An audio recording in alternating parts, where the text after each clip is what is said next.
Ready to go get something to eat? Let's do it. Let's do it.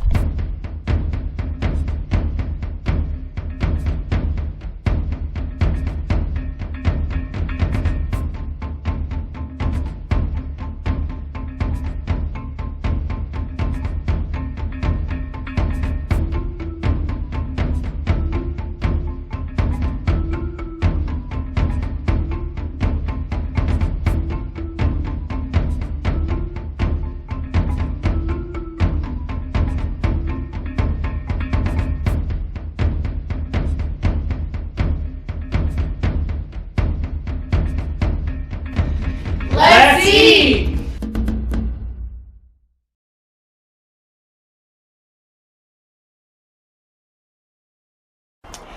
Hi, welcome to Hunt and Gather with the Chatters. Today we're going to teach you how to make your own homemade crankbaits. Several different sizes, but we'll focus on this common size, like a 3.5 inch crankbait. Great for bass, trout, pike, walleye, pretty much anything that swims in your local lake. And we're just going to make it out of common household goods, like a 1x2 piece of wood and just a hook and some split rings and, you know, cheap components. You can make this whole lure for about $1. So you ready to go learn something neat? Okay, we're going to turn an old scrap piece of wood, or you can buy like a 1x2 at your hardware store, and just a few components here. You know, a little split ring, a little small eyelet, 3/8 ounce weight, and a number 2 treble hook. And we're going to ultimately turn that into a crankbait that looks just like this. But I'll show you some variations where you can ultimately make all of these lures. And so you can see we got a little larger version that looks like a pike. I'm sorry, this is a smallmouth bass. Then we got a small striper, pike, classic shad pattern. We got a really big rainbow trout pattern, a more medium-sized rainbow trout, and then even a bluegill, and then some variations you saw in this one where we kind of split it so the tail will wag. And you can do the same thing on your smaller version like that. But this guy's hard to beat for fishing for bass, walleye, pike, even large trout. And so today we're going to focus on that. Okay, so the first thing you need is an old scrap 1x2. You know, which in reality is about 3/4 inch thick and then about 1.5 inches wide. Or you can buy these at the store really cheap, like you can get an 8-foot section for just a couple bucks, which will make years worth of lures. And then you're also going to need a grinder, a drill, and a jigsaw. Okay, the first thing you're going to do is you need to cut out your rough shape out of your 1x2. And so I think what'll work good is you can zoom in on this and trace one of these shapes, and you should be able to cut that out, and then you'll have a template, you know. So if you're going to make this one, which I recommend making it first, it'll catch the most variety of fish because it's a more reasonable size. Then zoom in till this is 3.5 inches long, and then go ahead and trace it with a piece of paper and make that your template. But here's the other ones too. This one's good for, it's 5 3/4 inches long, and it's good for big bass, pike, anything in the saltwater. And then here's a very large one that's good for very big stripers or, again, saltwater. And so you actually start saving some money when you make these bigger crankbaits. This kind of crankbait, you know, you can buy them for $5. So you're mostly just doing it because it's fun. But anyways, we're going to focus on this one today. So let's get our template there, 3.5 inches long and that exact shape.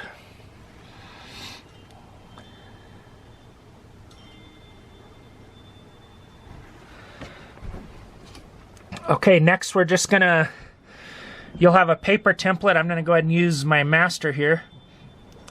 And I'm just going to trace it with a pin, and then it'll be ready to cut out with the jigsaw.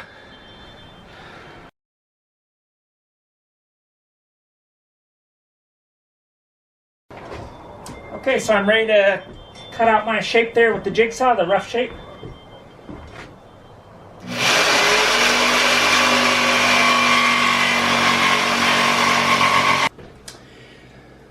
Okay, so I got my rough shape cut out. Now I want to taper the tail so it's not so blocky at the end. So what I'm going to do is I'm going to draw 2 lines. And about midway on the back here, I'm going to taper the tail to make it about half as wide, or really even about 1/3 as wide in the back. Okay, so I'm going to cut that out with my jigsaw. That way it'll ultimately look like this one.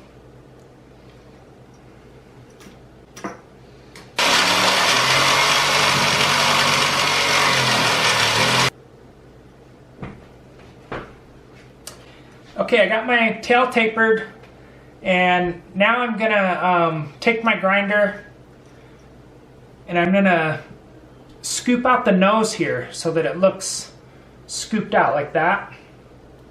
So I'm gonna create a little wallow right there on that first part of the nose from here to here. And what that'll do, that's actually what'll make the lure want to dive down in the water. And then also, while I got the grinder, I'm going to go ahead and smooth all my corners to make everything a little more realistic looking, you know, so it looks like a natural fish. But let me do that right now.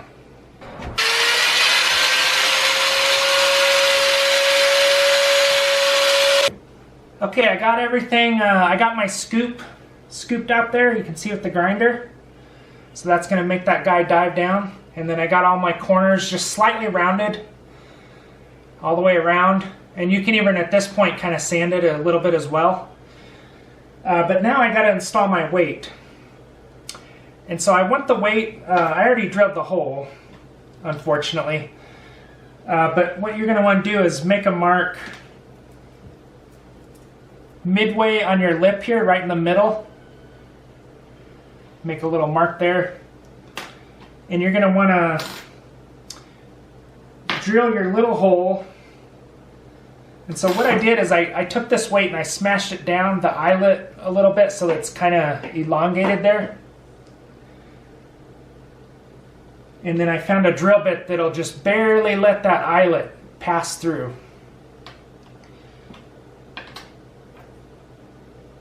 And what I did was I drew a line at an angle there, because I know if the eyelet just barely pokes through where the scoop out is, and I drill a hole at that angle, that'll enable the weight to just barely be tucked up inside the fish there, the lure, and it won't stick out the bottom, but almost.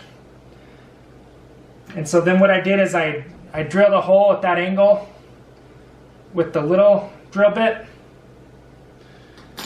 And then I took a drill bit that was just barely a little bit smaller than the fat part of that weight, because I want it to fit in there tight. And then I drill a hole almost all the way through, about that far. And what I'm trying to accomplish is I want the weight to be able to go up in there and have the eyelet stick out. And so that's what it does now. So then I can put my weight in there.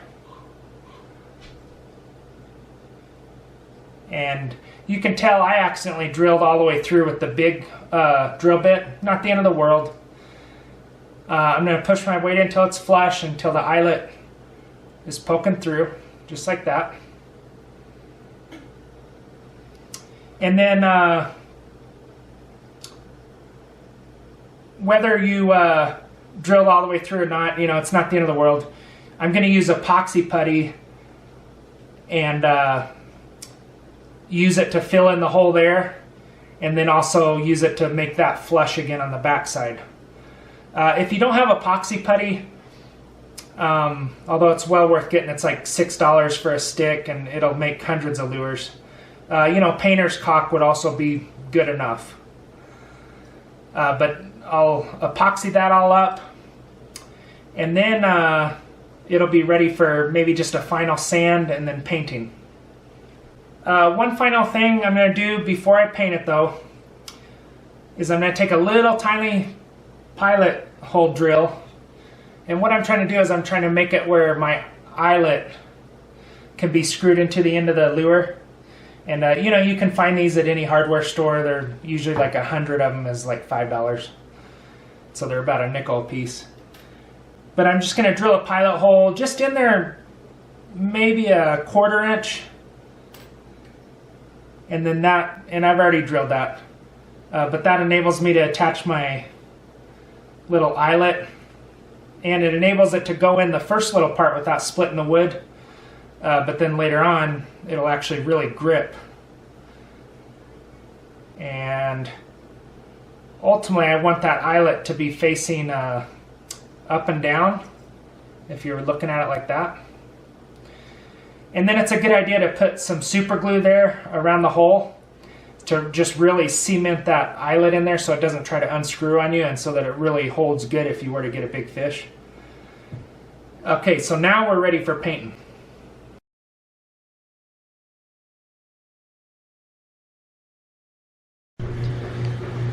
Okay, so now we're ready to paint.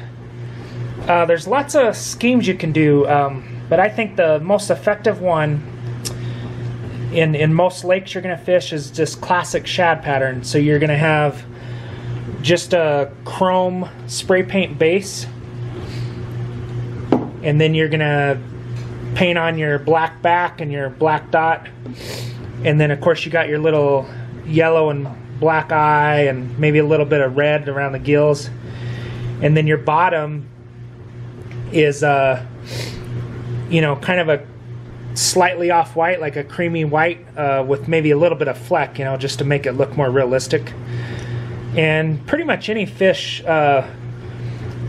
design that you use is going to have a light bottom, like a whitish type bottom, and then a medium tone side, and then a really dark back. That's just the way fish are designed, so that they're camouflaged as well. But the nice thing about the little bit of red and a little bit of fleck is it makes your fish a little bit less camouflaged when the fish you're trying to catch is looking up at that lure. You know, it sees it a little better. But I'll show you the other color schemes I use. So where we fish, sometimes we're fishing for pike, and there's a lot of smaller pike in the lake that the bigger pike are actually eating. Same thing with stripers or bass. You know, there might be a lot of like 6-inch bass in the lake where you're fishing, and that's what the bigger fish are eating. And then sometimes you're in a place that stocks rainbow trout, and sometimes big bass or big stripers get in the habit of eating those stalker trout. So that pattern can be pretty effective. I didn't talk about this lure. This is a bluegill I did. They all have the same scoop out there in the front. You can see that there.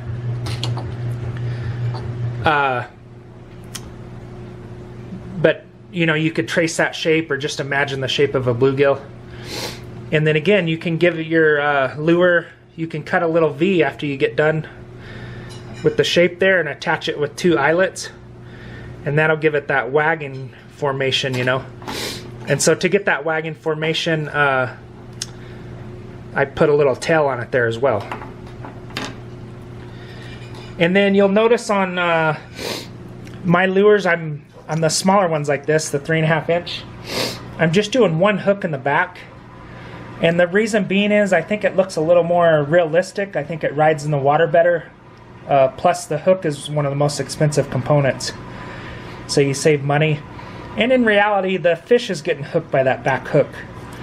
So, you know, the front hook doesn't really do much for you anyways. So I'm not going to paint one today because, you know, that's where the fun part of this comes in, is you just using your artistic ability and painting them how you want. But what I do when I am painting one is I'll think of the fish I want it to look like, whether it be a shad or a bass or a trout, pike, whatever. And I'll pull up a picture off the internet, and then I'll use that as kind of a guide, you know, when I'm painting it. And I just, you know, again, like I'll use spray paint if I'm just doing chrome. And then as far as the more intricate colors, I just use these cheap little hobby paints. You get them at Walmart for 50 cents. And, you know, one bottle would paint probably 100 lures because you're only using a couple dollops. Now this paint will want to eventually come off in the water, but the secret is when you're all done, you use a nice clear coat like a Rust-Oleum.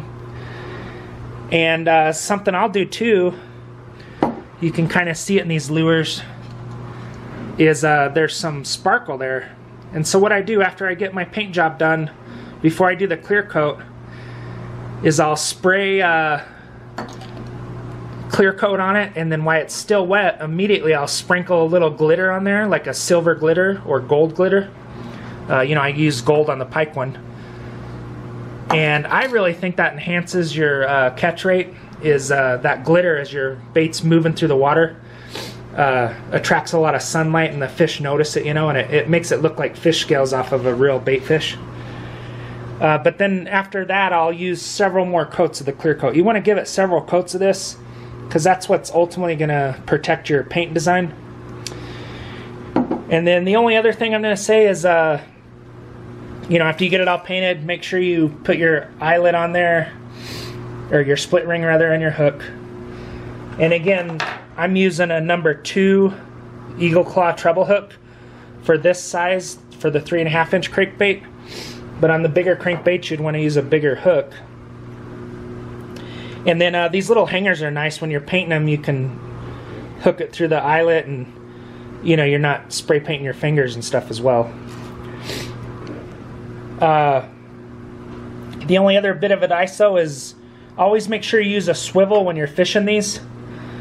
You know, you got your scoop out there, and it's probably not perfect, and there's going to be a tendency for it to sometimes try to twist your line a little, and so you want that swivel on there to keep your line in good shape.